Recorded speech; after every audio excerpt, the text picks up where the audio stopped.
എത്ര ഇപ്പൊ കൊന്നു ഇപ്പൊ കൊന്നു ആർക്കാണ് ഞാൻ ഇത്ര മരിക്കാഞ്ഞിട്ടൊരു ബുദ്ധിമുട്ടെന്ന് ആലോചിക്കണം.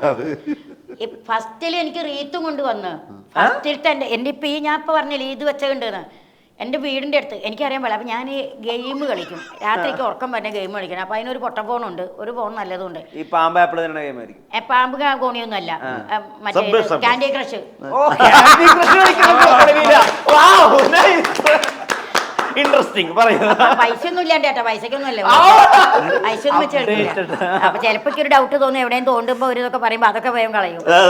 അപ്പൊ ഹലോ ഞാനാണ്, ഞാൻ മരിച്ചിട്ടില്ല. അപ്പോഴേക്ക് മറ്റേതവണ് അതവിടെ വെച്ചു.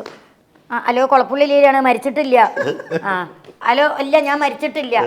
ഇങ്ങനെ പറഞ്ഞുകൊണ്ടിരിക്കുക. അപ്പോൾ ഒരു കൂട്ടർ, അതായത് ഞങ്ങളുടെ അവിടെ കിഴക്കേപ്പുറം അമ്പലം എന്ന് പറയും, ആ അമ്പലത്തിൽ പൂജ ചെയ്യുന്ന ഒരു നമ്പൂരിയും അതിൻ്റെ ഭാര്യയാണ്. അതിൻ്റെ ഭാര്യ നല്ല നർത്തകിയാണ്. അറബി രാമകൃഷ്ണൻ്റെ കൂടെ ഒക്കെ അറബിയിൽ പഠിച്ച് ആ കുട്ടി അവിടെ ഞങ്ങളുടെ അവിടെ അവർക്ക് കുറച്ച് ദൂരമായതുകൊണ്ട് എൻ്റെ വീടിൻ്റെ ഫ്രണ്ടിൽ വെച്ച് അവിടുന്ന് ഡാൻസ് പഠിപ്പിച്ചിരുന്നു ഈ കുട്ടി.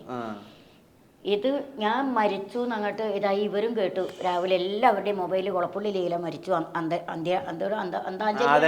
ആദരാഞ്ജലി അന്ത്യാഞ്ജലി എന്ന് പറയണത്, ആദരാഞ്ജലിയും പറഞ്ഞിട്ട് ഇവർ രണ്ടുപേരും കൂടി പറഞ്ഞു ഈശ്വരോ ഇതൊന്ന് കാണാൻ പോകാന്ന്. ഇവർ കുളപ്പുള്ളി വന്ന് ചെറിയപ്പള്ളി വന്ന് കുളപ്പുള്ളി എന്ന് പറഞ്ഞത് ചെറിയപ്പള്ളി വന്നപ്പോൾ എങ്ങും ഫ്ലക്സ് കാണാനില്ല. അപ്പം ഇവർ പറഞ്ഞു, ഈ കുട്ടി പറഞ്ഞു അയ്യോ കോഴിക്കോട് കൊണ്ടുപോയി കാണും, എന്നാലും ഇവിടെ എങ്ങും ഫ്ലക്സ് ഒന്നുമില്ല, ഒന്ന് കാണാൻ പറ്റിയില്ലല്ലോ അമ്മേനെ.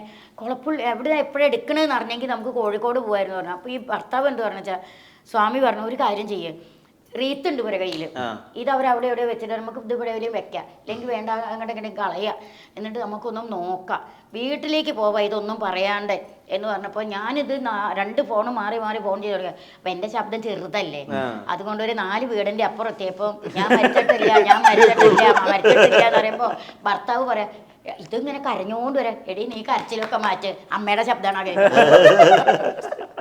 സത്യം നടന്ന കാര്യമാണ്.